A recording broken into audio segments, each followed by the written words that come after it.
Hello and welcome everyone. स्वागत है आपका हमारे यूट्यूब चैनल प्रेप अल्फा पे। आज हम क्लास 9th की साइंस का जो हमारा सेकंड चैप्टर चल रहा था, क्या हमारे आसपास के पदार्थ शुद्ध हैं, इसके हम एनसीईआरटी इन टेक्स्ट में जितने क्वेश्चन दिए हुए हैं उनके आंसर देखेंगे। इन नोट्स की पीडीएफ आपको हमारे टेलीग्राम चैनल पे मिल जाएगी, जिसकी लिंक डिस्क्रिप्शन बॉक्स में दी हुई है, तो आप उसे भी जरूर ज्वाइन करें। आइए आज की वीडियो में आगे बढ़ते हैं। तो सबसे पहला क्वेश्चन है, पदार्थ से आप क्या समझते हैं। तो हमने पहले चैप्टर में ही पदार्थ की परिभाषा देख ली थी, फिर भी हम इसका प्रॉपर आंसर देखते हैं। ऐसा कुछ भी जो स्थान घेरता है और उसमें कुछ द्रव्यमान होता है पदार्थ कहलाता है। अपने आसपास की जितनी भी वस्तुएं हैं जो हम देख रहे हैं, किताब कॉपी हर एक चीज, ये सब पदार्थ ही है। पदार्थ एक ही प्रकार के कणों से मिलकर बने होते हैं तथा उस पदार्थ में मौजूद सभी कण समान रासायनिक प्रकृति के होते हैं। अब इन्होंने उदाहरण इसमें दिया है सोना, तांबा आदि, और भी ये जितने भी हम अपने आसपास की वस्तुएं देख सकते हैं वो सब पदार्थ ही होती हैं। अब अगला क्वेश्चन है, समांगी और विषमांगी मिश्रणों में अंतर बताइए। तो हमने मिश्रण के दो प्रकार पढ़े थे, एक समांगी मिश्रण, एक विषमांगी मिश्रण, तो उन्हीं में अंतर बताने को कह रहा है। तो आइए देखते हैं। समांगी मिश्रण, जिस मिश्रण में सभी जगह एक जैसा संगठन होता है उसे समांगी मिश्रण कहते हैं। इसमें अलग अलग अवयव दिखाई नहीं देते। एक जैसा संगठन होने का मतलब अलग अलग अवयव, जिन अवयवों से मिलकर बना है वो अवयव अलग अलग नहीं दिखाई देते। समांगी मिश्रण में मिश्रित पदार्थों के अवयव समान रूप से मिले होते हैं और एक जैसे मिले होते हैं। अब समांगी मिश्रण के उदाहरण, चीनी का घोल, नमक का घोल, दूध, जल में शर्करा, कार्बन डाइऑक्साइड में सल्फर आदि। समांगी मिश्रण के गुण, समांगी मिश्रण में मिश्रण के सभी भाग एक समान होते हैं। समांगी मिश्रण में मिश्रण के सभी भागों का संगठन एक दूसरे के समान होता है। अगर चीनी और पानी है तो पानी का जैसा संगठन है ऊपर की परत में, वैसे ही नीचे, यहाँ जैसे ऊपर की परत में है यहाँ पे, वैसा ही संगठन नीचे की परत में होगा। चीनी का जैसा यहाँ पे है वैसा ही चीनी का यहाँ पे, पूरे एक समान पूरे में होगा। ऐसा नहीं कि ऊपर नीचे अलग अलग जैसा होगा। और जैसे ये कह रहा है कि समांगी मिश्रण मिश्रण के सभी भाग एक समान होते हैं, तो सभी भाग एक समान होते हैं, दोनों का मतलब एक ही है। समांगी मिश्रण में मिश्रण के गुण एक समान होते हैं और वही गुण भी एक समान होते हैं। अगर हमने इस वाले, ये पूरा मिश्रण है, यहाँ से थोड़ी सा एक चम्मच निकाला चीनी वाला पानी, तो उतना ही मीठा लगेगा जितना यहाँ का एक से गुण है, क्योंकि उसका अलग अलग नहीं है। अब विषमांगी मिश्रण, जिस मिश्रण में दो या दो से ज्यादा पदार्थों का संगठन असमान होता है उसे विषमांगी मिश्रण कहते हैं। इन मिश्रणों में अलग अलग घटकों को आसानी से पहचाना जा सकता है, तो उनके जो संगठन होता है वो एक जैसा नहीं होता है जैसे समांगी मिश्रण में होता था। इसमें दूर से ही पता चल जाता है कि इसमें दो अलग अलग चीजें मिलाई हुई हैं, ये मिश्रण बनाया गया है। जैसे कि रेत और पानी का मिश्रण, रेत और लोहे का मिश्रण, अलग अलग मिश्रण बन भी जाएगा तो भी अलग दिखेगी रेत, अलग दिखेगा पानी। पेट्रोल और पानी का मिश्रण, मिट्टी और रेत का मिश्रण। विषमांगी मिश्रण की विशेषताएं, इन मिश्रणों में अलग अलग घटकों का आकार अलग अलग होता है। पानी का जो कण है उनका आकार अलग होगा और बालू के कणों का आकार अलग होता है। इन मिश्रणों में अलग अलग घटकों के बीच पृथककारी सीमा दिखाई देती है। तो जैसे ये पूरा मिश्रण बन गया तो हमें बालू, बालू हमें यहाँ पे दिखाई देगी नीचे बैठी हुई, और पानी हमें ऊपर दिखेगा।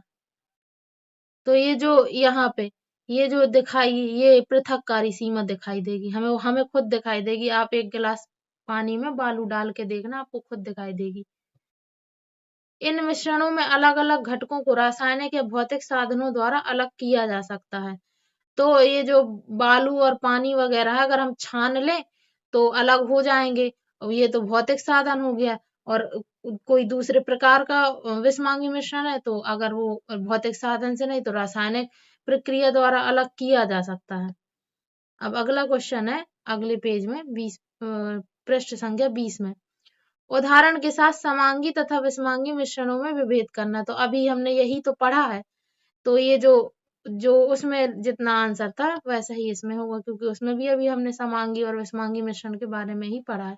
टेबल बना के भी लिखा जा सकता है इनके गुणों को। अब अगला क्वेश्चन है, विलयन, निलंबन और कोलाइड एक दूसरे से किस प्रकार भिन्न है।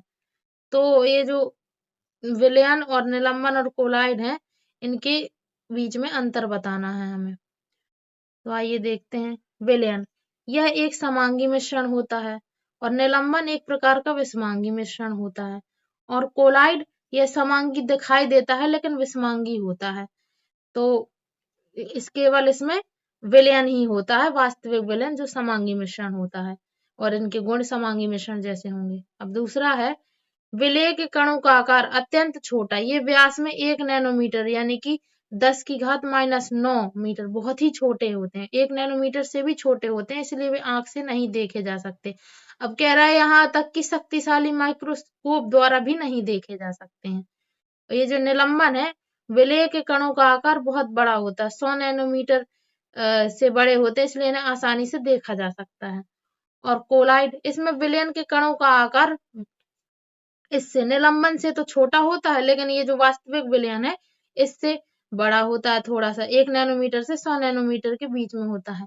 तो इसके कणों को हम माइक्रोस्कोप से नहीं देख सकते, लेकिन ये विशेष प्रकार का इलेक्ट्रॉन माइक्रोस्कोप, जिससे इलेक्ट्रॉन, प्रोटॉन वगैरह देखे जाते हैं, ये बहुत शक्तिशाली है, उससे देखा जाता है।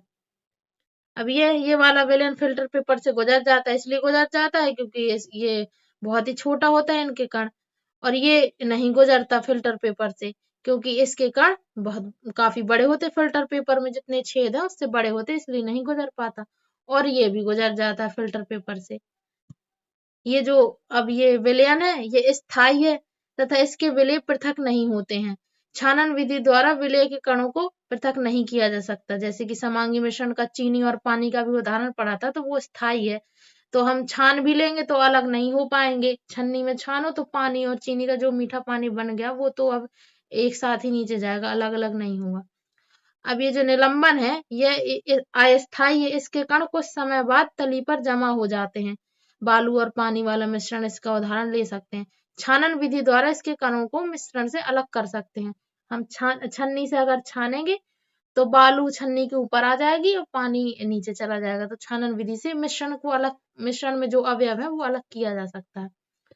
अब यह स्थायी विलयन है, ये कोलाइड, जिसमें विलय पृथक नहीं होते, इसलिए वैसे नॉर्मली नहीं होते, इसलिए विशेष छानन विधि द्वारा विलय कणों को पृथक किया जाता है, जैसे अपकेंद्रीकरण वगैरह कुछ विशेष प्रक्रियाएं हैं जिससे अलग किया जा सकता है, लेकिन नॉर्मली अलग नहीं हो सकते। और ये तो बिल्कुल ही अलग नहीं किए जा सकते, ये जो वास्तविक विलयन है।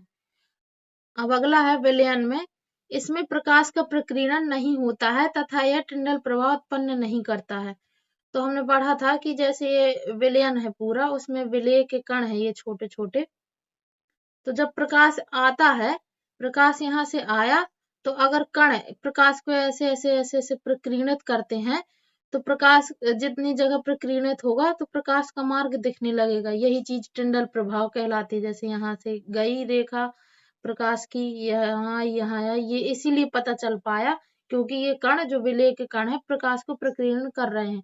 लेकिन जो वास्तविक विलयन है उसके केस में क्या है, ये जो विलय के कण है बहुत छोटे हैं, तो ये प्रकीर्णित नहीं कर पाते हैं प्रकाश को, इसलिए टिंडल प्रभाव नहीं उत्पन्न होता है।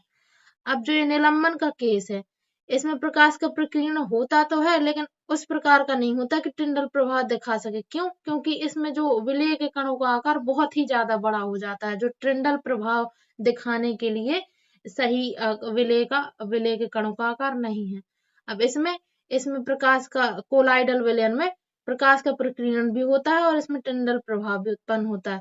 टिंडल प्रभाव कोलाइडल विलयन में ही उत्पन्न होता है केवल, और टिंडल प्रभाव यही है कि प्रकाश का प्रकीर्णन होना और उसका मार्ग दिखाई देना। जैसे हम कमरे में जाते हैं, अगर अंधेरा कमरा हो, इसमें दूर से एक प्रकाश की किरण पड़ रही हो, तो वो हमें प्रकाश का मार्ग दिखता है, उसमें धूल वगैरह के कण दिखते हैं, और वही धूल के जो कण होते हैं वही प्रकाश को प्रकीर्णित करते हैं, इसलिए हमें प्रकाश का मार्ग दिखाई भी देता है। अब आज की वीडियो में इतना ही। इसके आगे के क्वेश्चन हम अगले वीडियो में डिस्कशन करेंगे। आप आज के वीडियो आपको कैसा लगा आप जरूर बताएं, और इसके जो भी डाउट्स हों आप कमेंट सेक्शन में जरूर लिखें। Thank you so much for watching.